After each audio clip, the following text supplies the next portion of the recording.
Now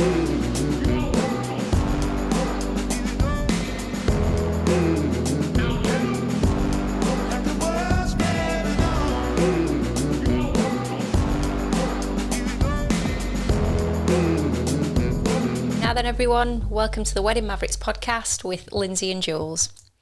This is a podcast for wedding videographers and photographers where we discuss all aspects of running a business, developing technical knowledge and skills, and pushing your creativity. Today, we're moving on to discussing lens choice, focal lengths, and shot types. I thought they all came together pretty nice, do you think? Yeah. An umbrella. So we've moved through lighting, we talked about composition in the last episode, and now we've arrived then at this point. Point the lens. Focal point. So we're talking about this from an overall photography or filmmaking perspective, as we always try to. And doing so could be something that's very wide, quite in depth. And so we wanted to be able to discuss this practically from solely the perspective of all of us, which is a wedding photographer or filmmaker. So just focus on the things that would typically be relevant to weddings, that particular environment, and how we would integrate these different things into a typical wedding day. Yeah, because what I was thinking is, if you open this up, like what lenses do they use? A bit like in the last episode where we talked about composition and how that would vary, how composition might be used, how lighting might be used on a film set, in a photography studio, in different genres of filmmaking and photography. That's very broad. And if you're listening to this and you thinking, well, they haven't covered this, they haven't covered that, it's because we're trying to cover things that are more pertinent to what you would be involved with on a wedding day, what you're going to need to think about and use on a wedding day. Because we're right in the middle, so we're at the beginning of July, aren't we? Right in the middle of the season. Right in the middle of the busy season. So yeah, things that we kind of think might be on your mind, things that you're perhaps thinking about consciously, whether that's on the wedding day itself or when you're thinking about that post-editing process too. Yes.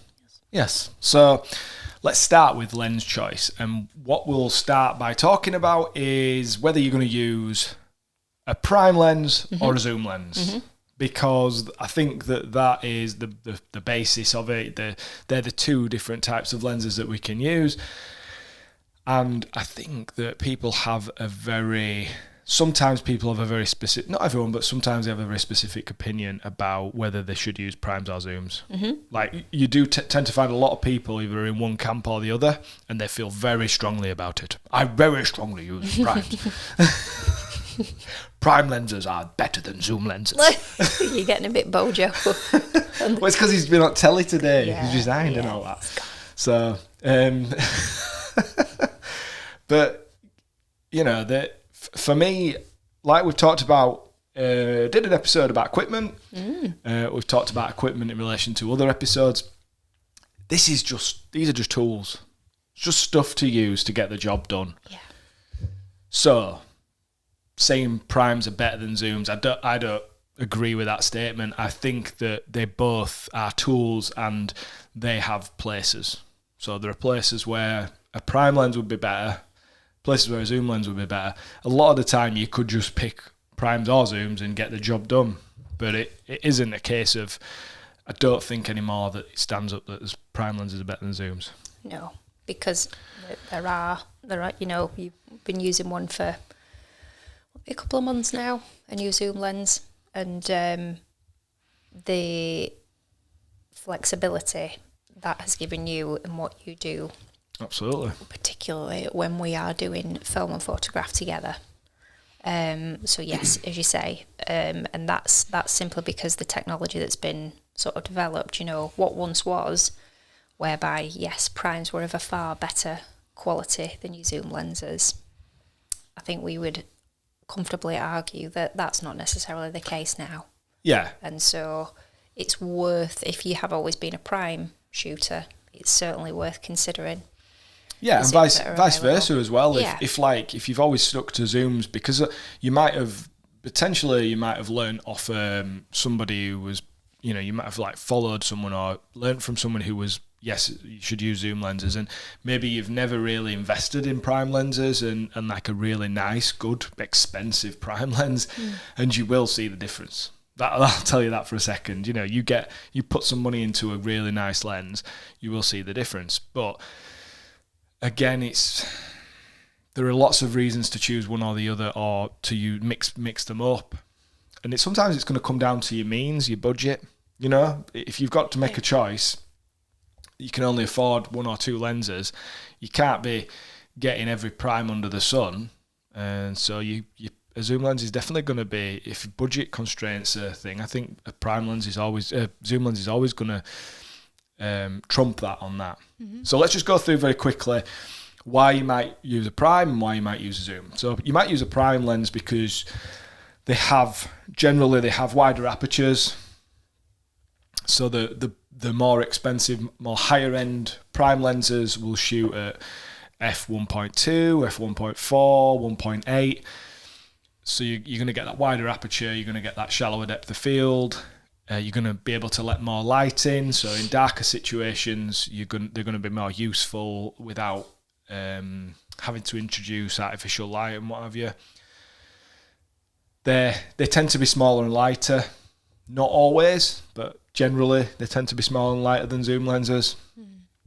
And they historically have been sharper and better quality in terms of image, and the lightness and the sharpness comes down to the fact that there's less glass in prime lenses typically, because you're only having to deal with one focal length, so you don't need as much glass in there to kind of bend the light and everything.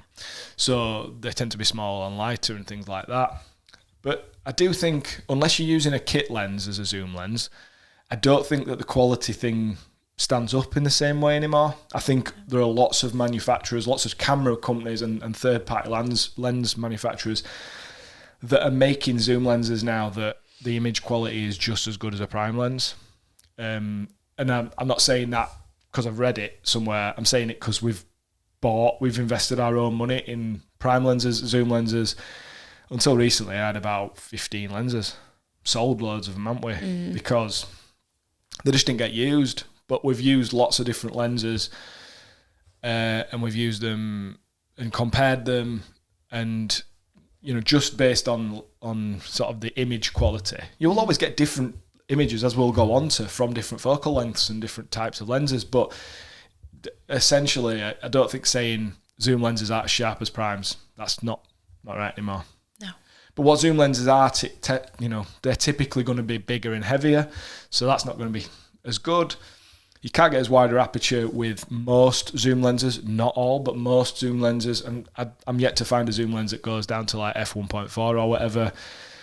So, yes, if you're wanting really wide apertures, although, f2 to f3, 2.8, which most zoom lenses or most companies will have a zoom lens that does that, I think that's, for most situations on a wedding day, that's going to be enough. Mm-hmm.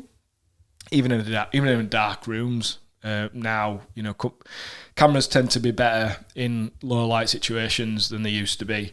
So I think that's less of an issue. But you might have another reason you want a shallow depth of field. You might have another reason that you want a wide aperture. That might just suit the way that you shoot. Definitely the light and size thing. So there'd be reasons not to choose a zoom lens. But the zoom lenses are just far more versatile.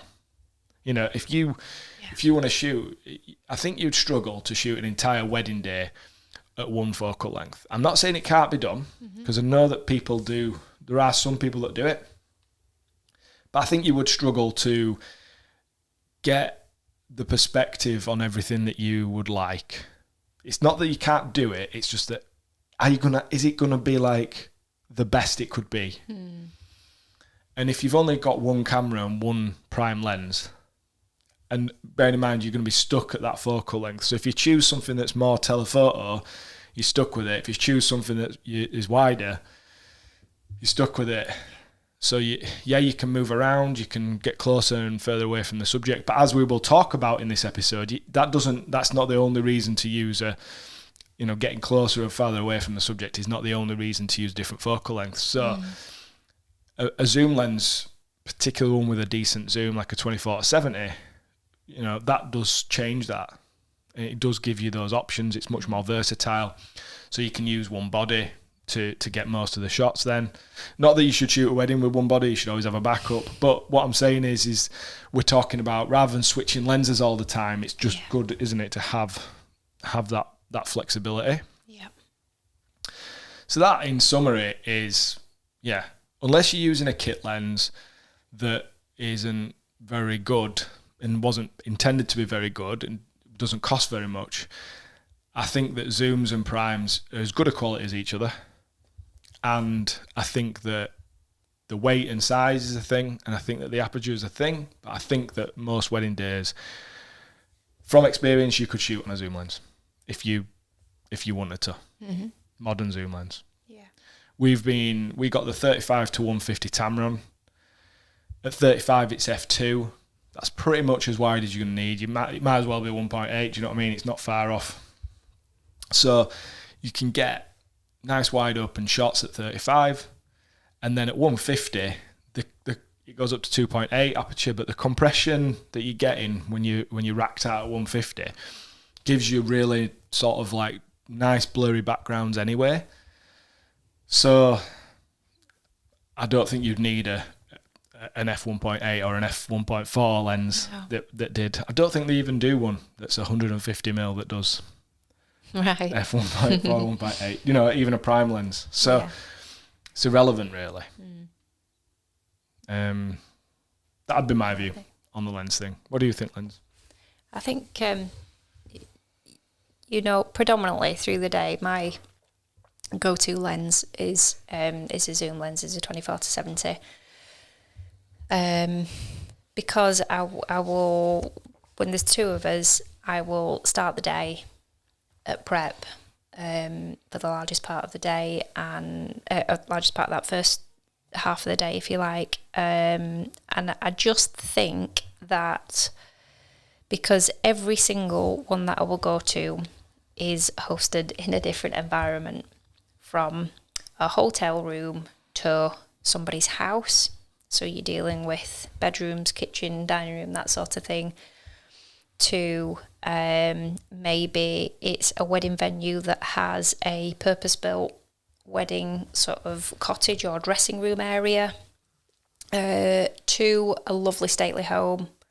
So lots and lots of different environments. But like you've said, that word versatility and flexibility for me, I feel like I can adapt to those different environments quite quickly with that particular lens. So I'm a fan of that for the majority of the day, but definitely when it comes to elements of couples portraits, dancing at night time, I like to be able to use the 85 because of the, like you said, you benefit from being at 1.4 on that, and just the lovely quality of the image that will come out of that. That will enable us to kind of, because with the, especially if you're doing, let's take couples portraits for instance, quite simply because of how close you want to sort of be getting or not getting, if you like. There's elements of when you're doing the portraits with them that you want something that's a little bit more general looking, a little bit wider, but then we're going so far. You're talking more about video as well now, so aren't you? Oh, yes, I am. Sorry, yeah, I'm talking. In fact, yeah, apologies. I was focusing mainly on video there, but equally, everything that I've just said about the prep, it's exactly the same when I'm doing the images as well. Then on to kind of couples portraits. Again, I would argue it's the same because you can get so far in with your sort of zoom lens, but then I would introduce probably the 85 into that if I'm looking for some shots of hands together, by the waist, round the back of somebody's neck, the more kind of sensual sort of intimacy and touches and things like that. I would be looking to pick up those sorts of images by using a prime lens for Yeah. me there, but it would be with a view to me getting those shots, as I've said, that are very intimate, are very close up. So it's not that I'm shooting in one whereby I've got to literally be in their face to be able to do that. I can still keep a nice distance, because I'm a big believer in I like using lenses that enabled me to keep a comfortable distance from people, and that's not because I'm fretting from catching any type of infection or anything. That's because everything that we do, from, if you want to take it right back to the branding and the language that we use about how we describe that we work on the day, those lenses enable me to stay true to that. They enable me to kind of conduct myself in a way that means that I'm giving people space and I'm not intrusive. That's a really good point, because I think that the automatic thing with a topic like this is to think about how you're wanting to get an image, how you're wanting to create your film or for your photos. Whereas that does come into it. Like you're right, it comes down to your branding and your purpose, your approach to it. Yeah. What we've told the couple, the way that we've told the couple that we will work, I want to stay true to that. Yeah. And if you were shooting on 24mm, you'd have to get close. It's not just about being able to get the image. The image you just said you wanted, where you want to get tighter angles, tighter close-up shots, you would have to go very close to them to get that same shot. Yeah. What you've just described, bits of hands and things like that. And if I've got to do that, the idea is that I'm wanting to capture a really sensual and intimate kind of You don't want to make them feel exchange. uncomfortable. Well, if I'm right up against them, because I've got this prime lens on that, means I need to be 3 inches away from them to get those hands or something like that, it just completely takes away from the mood of that moment for them. And I think ultimately what we're going to see on either a still or moving image, I think it completely takes the relaxation out of it and instead will introduce awkwardness. And I don't want to do that. And I guess that does depend on the couple, as a caveat. Yeah. But certainly for the couples we typically work with, they're not going to... That space thing's going to be a thing for them, isn't it? Yeah. Cool. Well, yeah, I mean, what you've just described, that's why I like that 35 to 150, that Tamron lens, because that is literally, the 35 is giving you a great, usable, general focal length, and 150, crikey, the sorts of shots you've just been talking about, because that's you're going to be able to get some beautiful stuff really close up and be well away from them. And you can do that just by quick change of the zoom ring, boom, you've got 2 completely different shots. That's why I think that lens is so powerful. It's like, it gives you so much flexibility. And so that has been what I've been using, that zoom lens for like the last few weeks since we got it. But I've also used a combination of a 35 and an 85, on 2 bodies, a 24 and an 85, a 24 and a 55. I've tried to use these, but in reality, the one that I favour the most, whether we're doing film or we're doing photo, will be a 16 to 35 on one lens, on one body, and the 35 to 150 on the other, or maybe the 85, because you're right, I do, for whether, especially when we're doing photo, I really do like that 85 and just the because at 1.4, doing portraits at 1.4 on an 85mm does just give you a particular aesthetic that you might not really get anywhere else, even on that Tamron lens. You can come close to it, but it's just not quite there. And I do think that Sony G Master 85 it does have a particular. I know there's lots of different lenses you could use out there. I've not used them all, but I do find that particular lens gives this aesthetic to images that I've not been able to find on any other lens. So all the other lenses we've ever had, I've never seen anything that quite came anywhere close to it. It just has a particular aesthetic, and I haven't tried multiple different 85s out to see if it would be the same on them. Yeah. So I can't say whether it's that lens or whether it's just that, I like that focal length. Yeah. So focal length then, seeing as we've already started talking about it. Essentially what we're talking about is the distance between the lens and the image sensor. That's what that millimeter thing is. That's the distance between where the piece of glass is, the lens inside the lens housing, and the image sensor. So it's going to give you a different look and feel to the image depending on how many mils it is, and it's going to give you a different field of view. So the lower the number, the wider field of view, and the higher the number, the narrower field of view. We're going to be talking about this in relation to like full frame sensors, so 35mm sensors. Obviously, if you've got a crop sensor, that's going to change your focal length. We're not going into that in this episode, but we're talking about full frame. And essentially, like the basic thing of different types of lenses and, old school camcorders that have got like a zoomy, or like proper camcorders that have got like a zoomy lens in, they allow you to get different shots and like closer up to the subject. And that's essentially what we're talking about when we're talking about different lenses. They allow you to be closer or further away from the subject, but they also give you a look. And these are the issues that we're talking about right now. Yeah. So if we start with wider lenses, this would be typically anything that's like a fish eye, which I'm not going to explain what that is, but essentially really wide, to something like a 24mm. That would be considered like a particular wide lens. And what this is going to give you, other than a really wide field of view, is it's going to give you isolation. It's going to create a feeling of isolation. It's going to give you like a realistic perspective, as in like you would use that if you want to film something or take a photo of something and you really want to kind of feel like you're in it, like it's right there.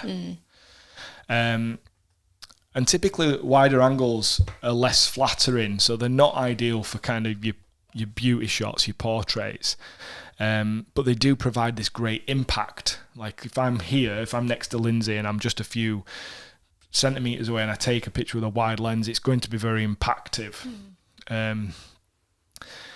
And what you tend to get is some distortion, particularly on the edges of the frame. And that's one of the things why they don't look great for beauty shots and portraits, because you get that distortion, and it will make make an object or a person look wider or fatter, if you like, rather than thinning them.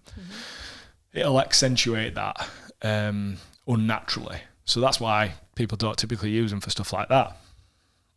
So that's your kind of wider lens, and you're going to use these more for, you can use them for whatever you want, by the way, but I'm just saying what they typically get used for. So things like establishing shots, documentary style in the moment shots, like, you're more likely to get a reaction from the people that you're taking a photo of or people that you capture on video if you are really close to them with a lens like the wide, and you might get like, the action might look and feel different because they're actually aware that you're there with the camera.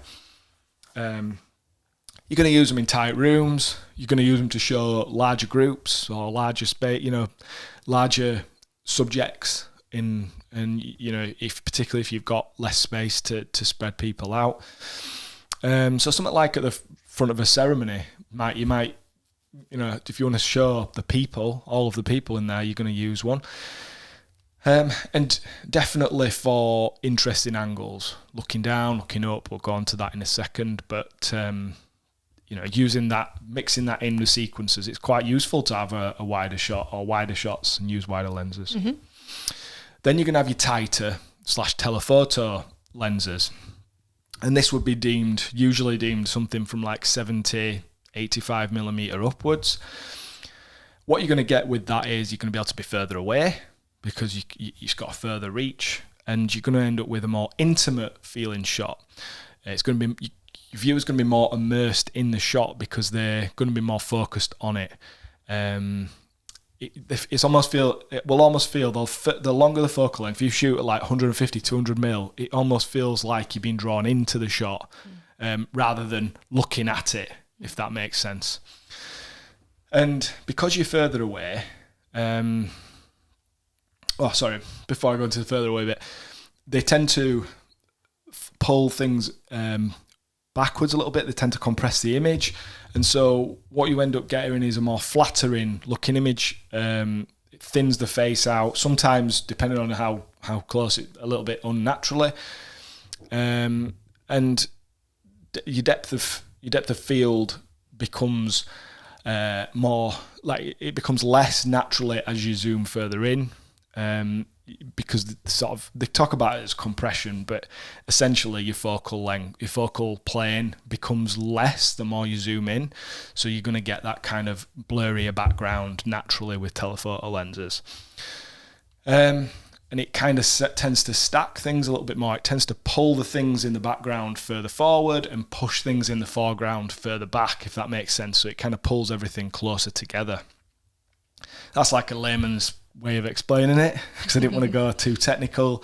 But that's what you basically get. And by having the longer focal length, it means that you can get closer without getting closer. So you can be quite a distance away from people. This is really useful for getting those candid moments at weddings, for getting those intimate moments, like a ceremony where you want to see them cry, you want to see the reactions on people's faces as they're walking down the aisle or as they're putting the rings on, or you want to get a shot of the ring, but you don't want to have to move around, you don't have to like go right up to them to get that shot, you can just do it from further away. And you basically can be more an observer of the scene rather than being in the scene yourself as a photographer or filmmaker, and it allows you to stand back. And that's why you would use a telephoto lens, basically. And then you've got like kind of your middle of the road stuff. So your 35mm, 24 to 35mm to say 70 or 85. But like 70 is probably about where. That's why the 24 to 70 is such a used lens, particularly by wedding photographers, because 24 is kind of wide enough to get most things, like a group shot, and wide enough to kind of work in most rooms and provide that wide perspective. And then 70 is, 50 to 70 is a great portrait lens. People are going to look, it's going to flatter people, and you're going to have that ability to kind of take a wide and take a close up at the same time without having to like move or change lenses or anything. And 35 to 50 tends to be that focal length that's very similar to how our eyes sort of see the world. So it feels very natural and realistic. And for that reason, I used to use a 35 on the gimbal all the time, because that was like I just felt that felt right. And now I've got the 24 1.4, and I bought it thinking that might be a better gimbal lens, and I just don't think it is. I'm not sure I can even get on board taking photos with it all the time. Because I just feel like a lot of the time I'm just too far away. I don't feel like, whereas with a 35, I tend to use a 16 to 35 more, because I either want really wide or 35 is kind of feels right. Yeah. Whereas 24, it does feel a bit no man landish. Okay. But then when we had the 24 to 70, I didn't find it the same problem. Yeah. Strange. I don't know. Yeah. Yeah. Because whether you just know that you can alter it. The 24 to 70, you can just go a little bit further in, but and maybe I just used it automatically, without going thinking a little about bit. It, and whereas you're stuck with the 24. What you've could be. And then like you'll have other lenses like a macro lens, which we won't go into masses of detail, but essentially you're going to get that magnification. So it's great for things like if you want to take a fancy ring shot and getting jewellery and detail, really, really intricate details, you can really blow those up and make them look big. But what I've found is we've owned a few macro lenses over the years. I mean, we had a really expensive one at one point for ages, didn't we? And it just sat on shelf. It did, yeah. We had like a 90mm macro. It was a lovely portrait lens as well. It was great for doing portrait stuff. But as soon as we got the 85-1.4, I just never used it. Yeah. And really beautiful, sharp lens. But in terms of taking macro shots, I think that you've got to have a particular style to be bothered to pull out a macro lens just to get what will be essentially 2 or 3 shots the entire day. Yeah. I think if you're comfortable working with 3, 4, 5 different lenses, maybe as many of that, constantly changing them, you're going to have a macro in there with you. But if your kind of preferred setup, and I do feel like even in our time, we've seen a change with when we work alongside photographers. We've seen a change in that the lenses that are on the 2 bodies that they've got, that's what they use for the day. They might just have 1 or 2 that are in their bag for a just in case. You know, if they kind of, their intention is to use what they've got already on the bodies of the cameras, but then for an environmental reason, or you know, for that group shot or something like that, you just can't. What you've got is not going to work. So then they've got that backup that's in the bag, but not so many who are so actively swapping and changing constantly through the day. Each shot has got a different lens for whatever reason. Because I just think that the feel is, you know, there are some people that still do, and you see them when they're swapping and changing lenses before. And it's in the group shots that you'll see it, and just this panic of no, it's not wide enough. It's not wide enough. It's not tight enough now. I need to switch to this. So I think just generally people have more and more people have moved towards, I want a simpler setup, I want a simpler, reliable setup that I've got flexibility in. So whether that is you photograph or you film on 2 prime lenses, 2 camera bodies that you have with you, or whether you're using a mixture, you've got 1 prime and you've got a zoom lens on your other one. I do think that more and more people have gone towards wanting a more simpler and a more discreet setup. Yeah. I think how discreet you are, I feel like it has also become an important thing. Yeah, and I think recent years. That 35-150. What I think, 35 isn't always wide enough. That's the reality. There are times where it's not. But for 90%, 80% of the day, it definitely is. 35 is kind of perfect. Even sort of group shots, 35 is fine if you've got plenty of space. And most of them are going to be doing outside, so you can figure that out. And I think that 35 is great, but I just think being able to move it, being able to zoom in and out so much, it creates this almost... They don't even realise what you're doing. They don't realise what you're getting. So they're just constantly relaxed and being themselves. And it might be a big lens, but they expect you're going to have a professional camera with a professional looking lens. But if you're just able to quickly move in and out, they don't realise you're sniping certain shots of them. No. These like moments that they might really enjoy seeing again. And that's it. When I'm looking through the photographs and I might be calling through the group shots, the number of focal lengths, the number of perspectives you'll give me on the group shots, to, you know, that choice to kind of look through. Yeah, because sometimes I'll just fire in a couple of like close-ups of the bride and groom between. When they might be like having a little laugh with mum and dad or whatever, you know, and I'll think I'm just gonna. I mean, you could always just take a photo on a wide shot and crop in, but I just think it just looks so much more intimate when you just zoom in and you're just on faces. Again, face like typically on a group shot. So let's say it's a couple with parents. I'll do wide and I'll do tighter, so it's just like a mid shot with heads and shoulders. Yeah.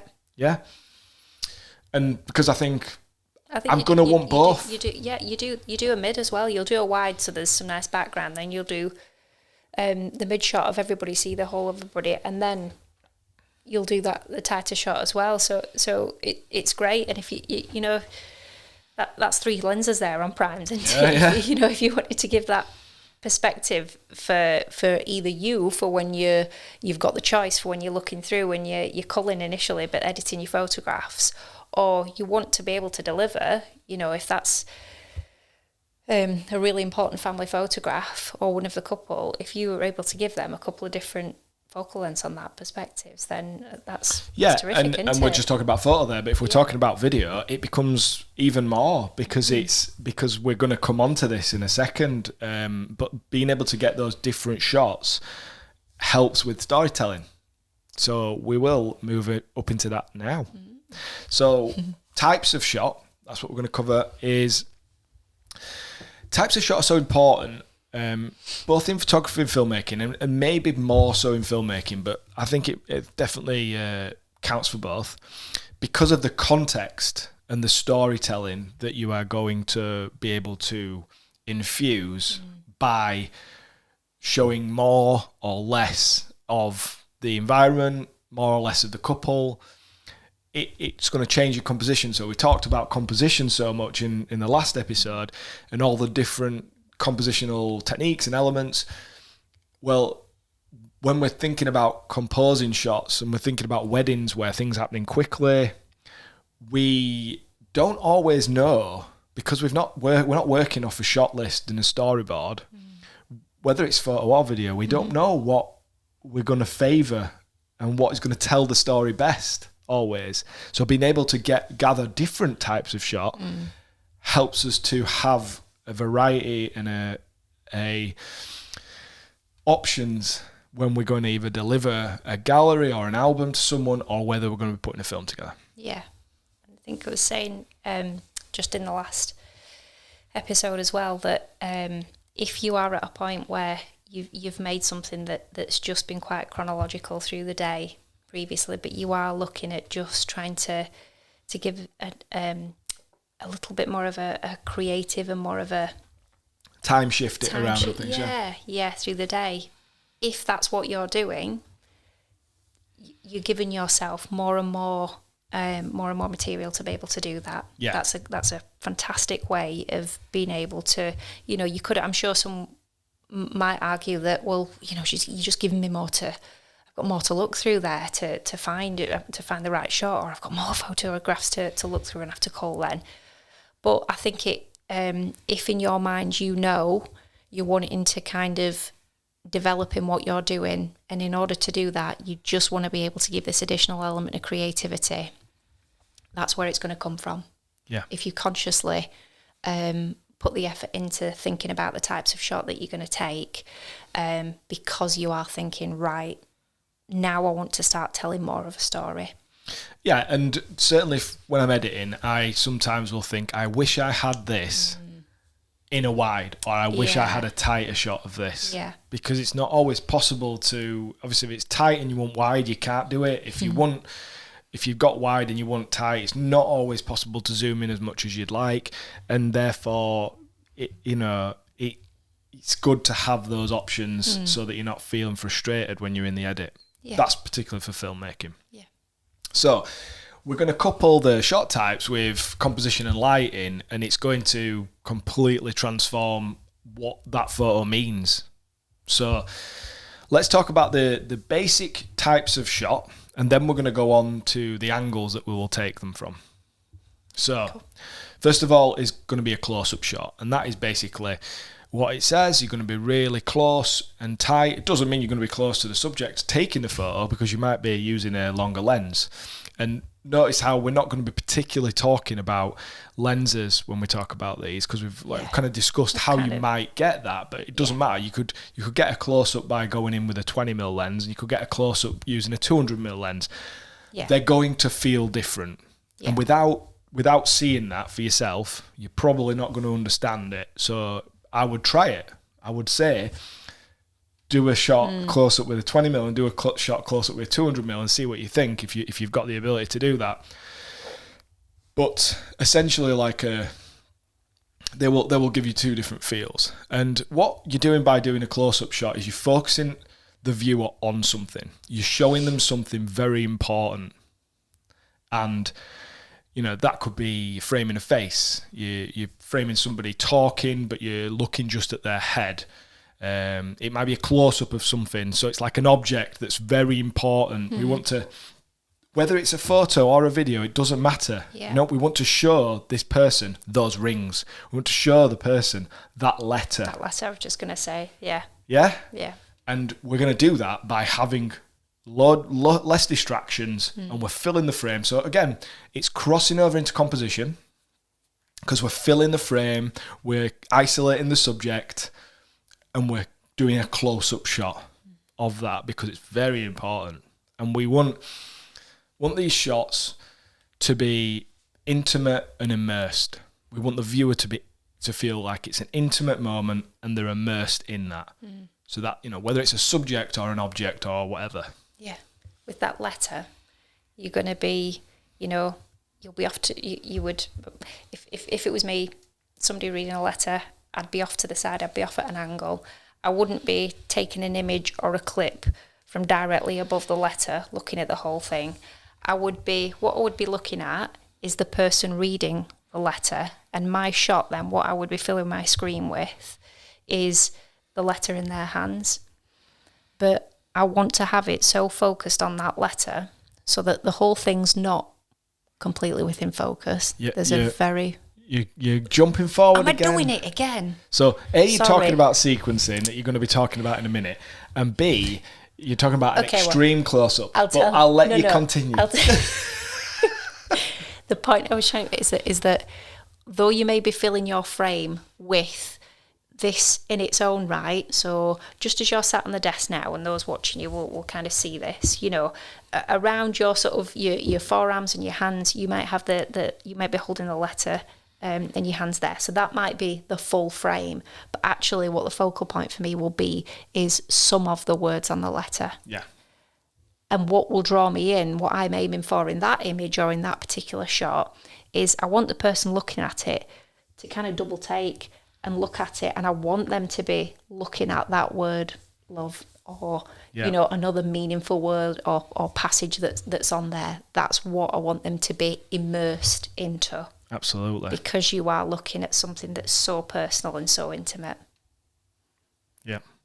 So hopefully you'll keep that in and let me have that at this stage. I'll bring that back up and she can explain it again at the right bit. I think you'll understand what I'm saying. So, yeah, you might think that because of what Lindsay's just explained, we're just talking about filmmaking, but this applies same to a photo because you want, if there's something important, you want a shot of it, don't you?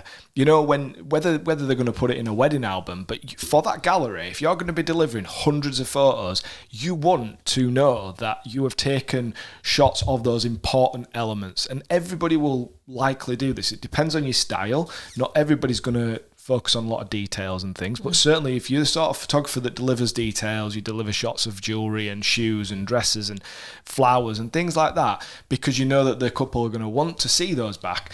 These are the sorts of shots we're talking about. You're going to get them, but you're not, you know, your whole day is not going to be taking photos like that. But it's about understanding the difference between these things, why you would use them and when you would use them and what you're trying to do. You're trying to tell a story by taking the photos of those. It's not just about video, but by taking the photos of those things, you are telling a story of that wedding day. Yeah. Because think about what is the first way that you present your images to your client? It's in an online gallery. Yeah. You don't pick the photos and design an album and then give them an album. They see it in a gallery, and you will know with whatever provider you are using, as you scroll through those photographs, you're conscious that you will make sure that they tell the story of the day, that they go from the start to the end of the day. And so as those people, you know, for each time that they look through that gallery, they will spend sometimes more time, sometimes less time. But as they scroll through it, you know, you're not going to have one single image of moments that are a bit more intimate. There's going to be a number of them. So you could even, like, you know, I'm going into sequencing again, sorry, but even think about when they look through that gallery, think about the way that you want their kind of eye to flow through. Yeah, and the emotion that they feel as they're doing that. Yeah. So if I see a wide of the letter being read, not a wide, wider shot of the letter being read, and I'm thinking, I remember reading that letter, right? And then you see a closer up of the letter itself. These are photos, by the way, not videos. No. you're going to be like, Yeah. I remember that letter even more. That's bringing those. That got me. Yeah. That's bringing the emotions back even more. Okay, move on from close-ups to mediums. So this is more of a balanced shot. Generally it's going to fill a lot of the frame. So the subject, whatever it is, an object or a person, is going to be filling most of the frame, or the majority of the frame, a big part of it. And you're showing action and focusing the viewer on the subject. Yeah? But you're not providing the full context, because you want them to be focused in on whatever it is that's happening. And you might have a little bit of the environment. You want them to, you want a little bit of context of them interacting with the world around them, or the other people that are around them. But you don't want to let the viewer just decide, because there's all sorts going off what it is. So it's more of a focused scene. And again, photo and video. Example would be mid-waist type shot up to head.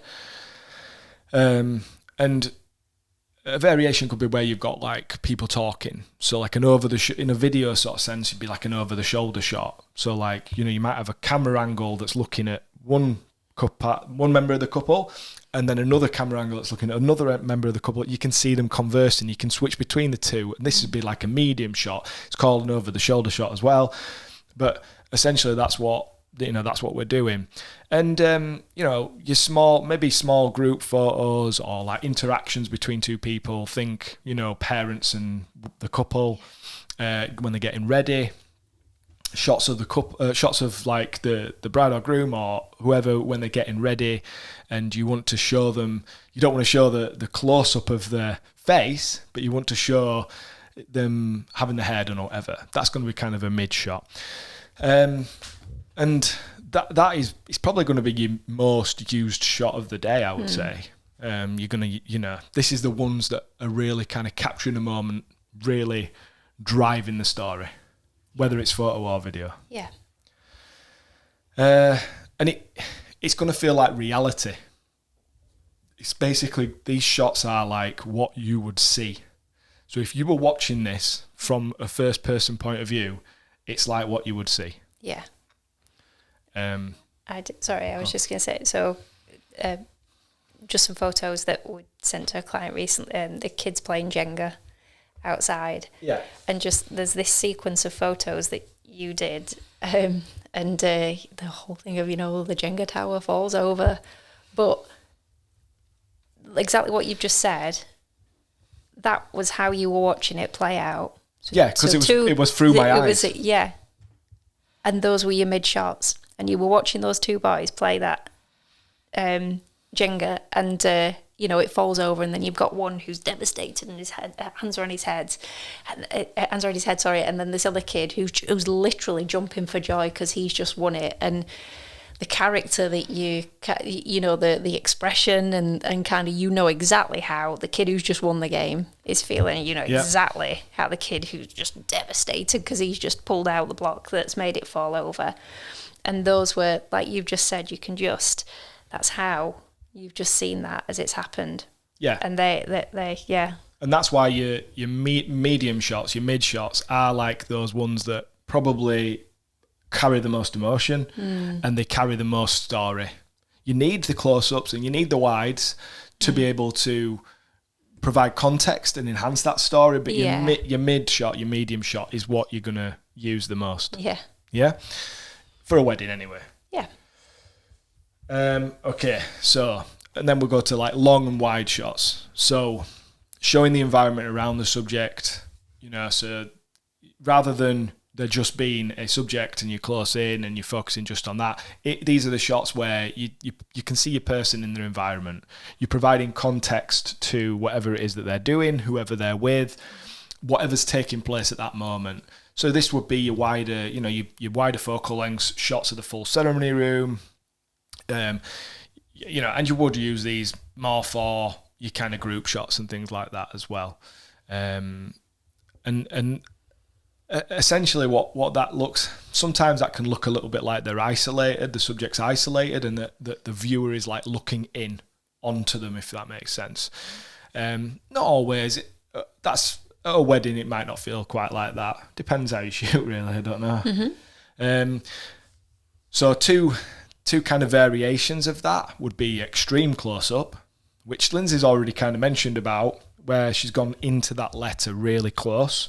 So that's like a really tight shot where you're not just showing a close-up of an object, you are showing, like, you're not even showing the full object, using part of it. You talked in the last episode about getting hands holding and things like that. Maybe the ring being placed on a finger. Yeah. These things are like your extreme close-ups. They're like, you are going right into the scene and you are capturing a tiny bit of the subject or the object. Very tightly framed, and basically this is going to provide extreme context. It's going to, like you were talking about the letter, seeing the words on the page. So the letter is the close-up, and the extreme close-up is those words, and those words are like, that's the cherry on top of the story.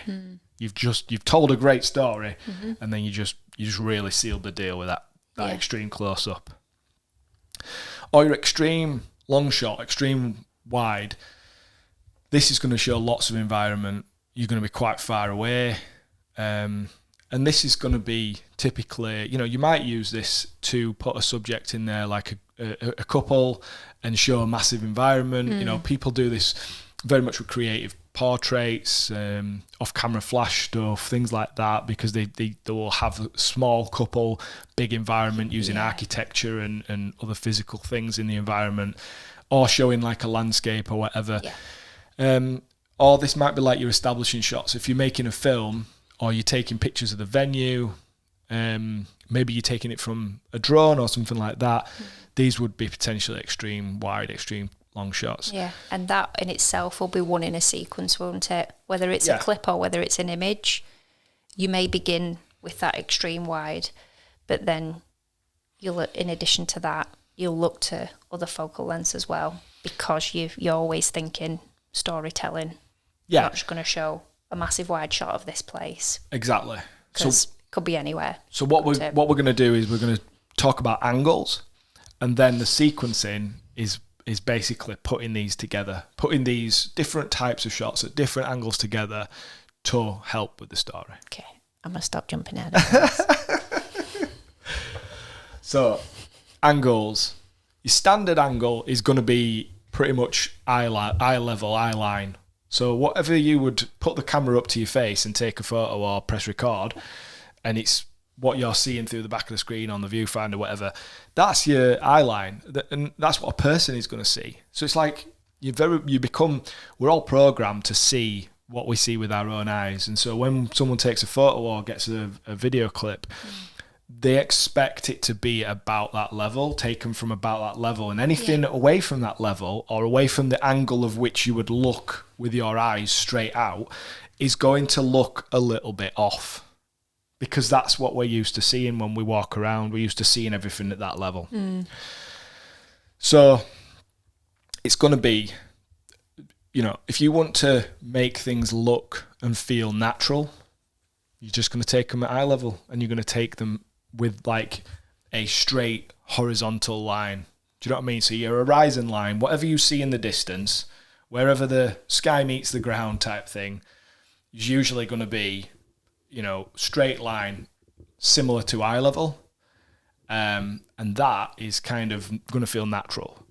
So when we're taking, shots of people, group shots, pretty much anything, that's going to make if we don't want to kind of mess with that, and we want people to just feel comfortable, and we don't want to provide any different perspective, that's where you're going to shoot, which is great because the camera's designed to go up to your eye, so you don't walk around with it on floor shooting up all the time. Well, we could attach like cameras to his feet and stuff, couldn't we? Just walk around with one on a stick all the time. Move on. Yeah. Anyway. Time. So, high angle. So, basically, that's going to be where you're putting the camera higher up and you're looking down. If you ever point a camera down, you are basically, whether it's, it's going to be different if you're pointing it really down or whether you're just pointing it a little bit down. Slightly down is going to make people a bit more flattering of an angle, and slightly pointing up is going to be a slightly less flattering angle. This is typically for different reasons, how it accentuates people's faces, makes them look a bit bigger and things like that. Yeah, chins, things like that. So when you're talking about portrait photography, that the rule is that you don't shoot up and you try to shoot down. So more flattering looking down, less flattering looking up. But also, from a high angle looking down, you're going to make something look smaller. And it's going to look more delicate and vulnerable. They're the sorts of emotions it might be portraying. Whereas if you are at a low angle and looking up, it might make things look bigger than they are. It might make them look more impactful, more dramatic, and more powerful. So,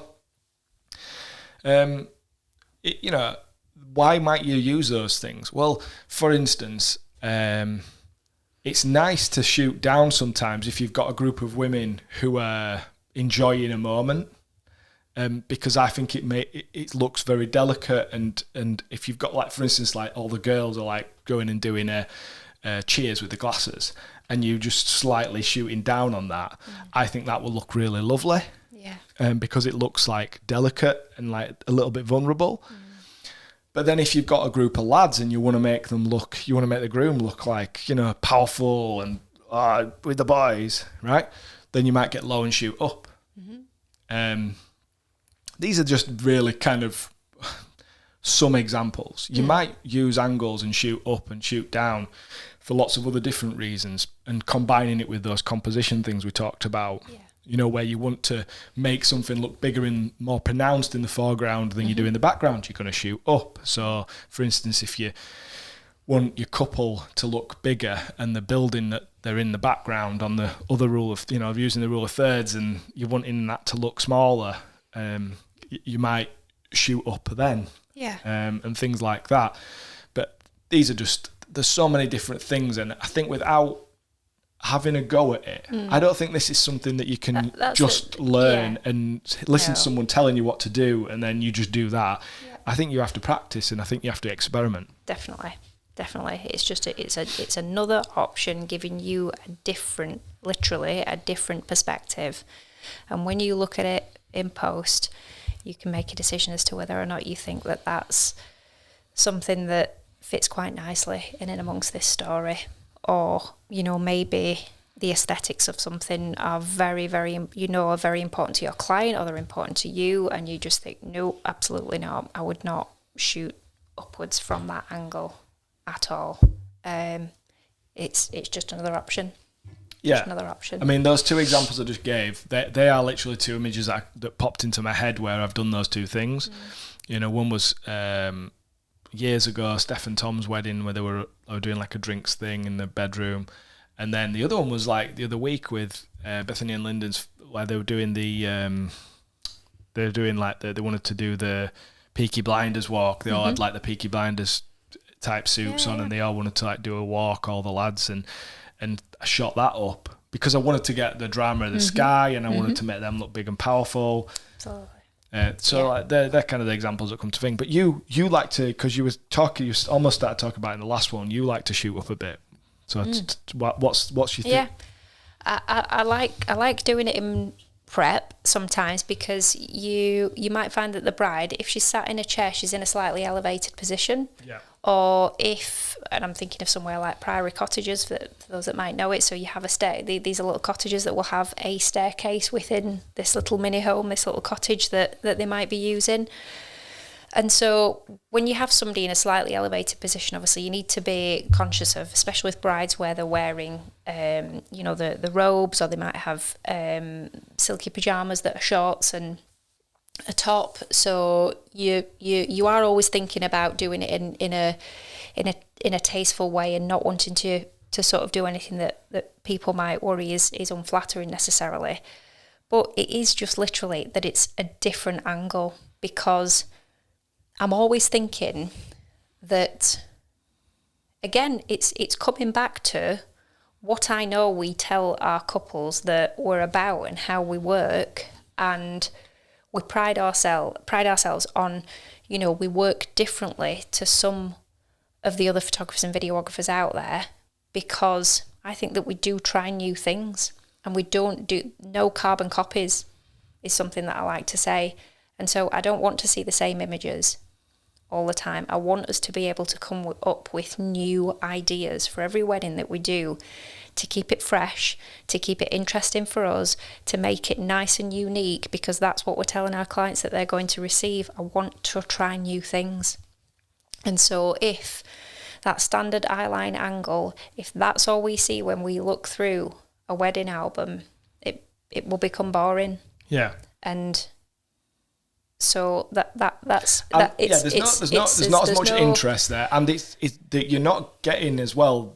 Different angles will help to tell the different stories. So I've given a couple of examples of what, you know, emotion or what portrayal you might get from those two different angles. Yeah. And it will also help with the story, won't it? Yeah, that's it. Depending on what the emotions were at that particular time. Yeah. So if we go back to the letter reading again, for me, if I'm sort of thinking of, so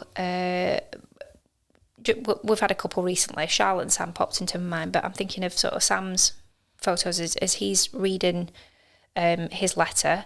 So there were lower down images that you took of him reading that letter, as well as ones from you being in an elevated position. So you were stood up, he was sat down. And then what I think is, with something like that, to have been, and it might be that you need to actually position yourself so you're sat on the floor. You know, I don't mind doing that at all, because I enjoy whether it's in this moment where you might sit on the floor and you might kind of be looking upwards towards him, sat in the chair. What you're going to get in terms of, if you go back to thinking about your composition, you're going to be off at an angle. You're going to have in the foreground potentially him holding this note, but your focus is going past that and it's going up to his face. Great example. And yeah, because then you're focusing on the face, and you're getting, so you are clearly, you know, he's reading that letter, and you can see how he's studying that letter, and then you're going to get the reaction in his eyes. Yeah. And you wouldn't get that if you were shooting down. No. And this is why this is so important to think about these angles, not just on aesthetics, and not just from what's easiest, but from what's going to help you tell that story the best. Couples portraits, I sit down on the floor when they're walking. Occasionally I've laid down. I'm not doing that for any kind of showmanship. I'm doing it from a different perspective, because it might be that actually I want to see them walking, but I want to see the feet. And that's, we're going to come on to the sequence. Have I done it again? No, it's cool. I'm just going to cover one last thing. So like you might have heard of a Dutch angle, and that's basically where things are off, like the horizon line's tilted. You know, things are off angle, they're not straight. Not an actual Dutch wedding then, because I was going to say we had one of those. We've done them last week. It was Danish actually, but yeah. Danish? Oh no! oh gosh, take that out, please.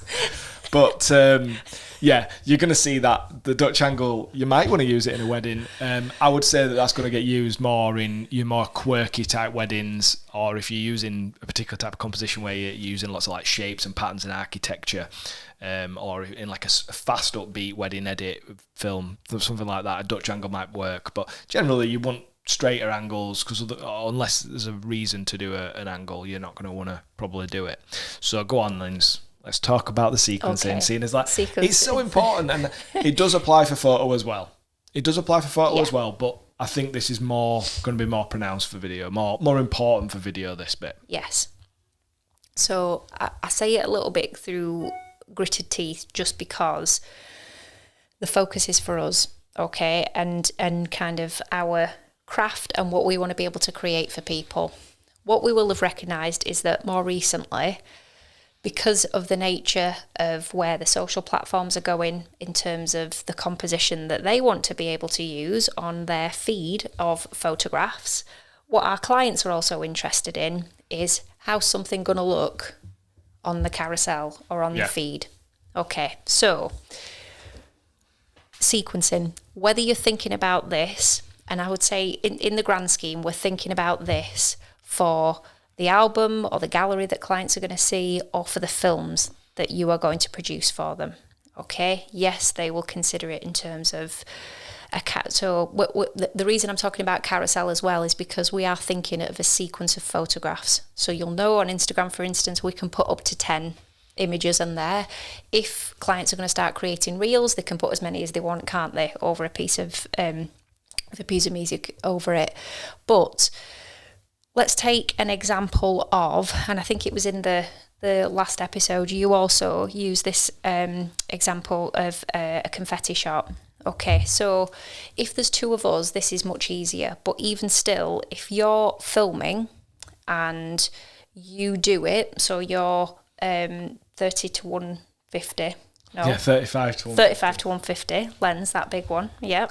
So if you're using that one, okay, a confetti shot, think of the amount of time that it perhaps will take those people to walk through, if it's that tunnel that they're doing. You know, you've got a little bit of time there. Well, think of all the different focal lengths that you can create from that. So whether you're doing the images, whether you are doing a film, you are giving yourself lots of opportunities there to create this sequence of different shots of one element of the day.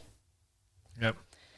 So whether you're thinking of it from the perspective of, that's brilliant, I can put in loads of images of that confetti shot, or whether you're thinking for the film, that's going to be a great confetti shot in its own right, or you are thinking, I'm going to use an element of that to transition to something else. So like the sparkler shot that you said, you're just giving yourself more opportunities there to be really creative with what you're going to show to your clients ultimately.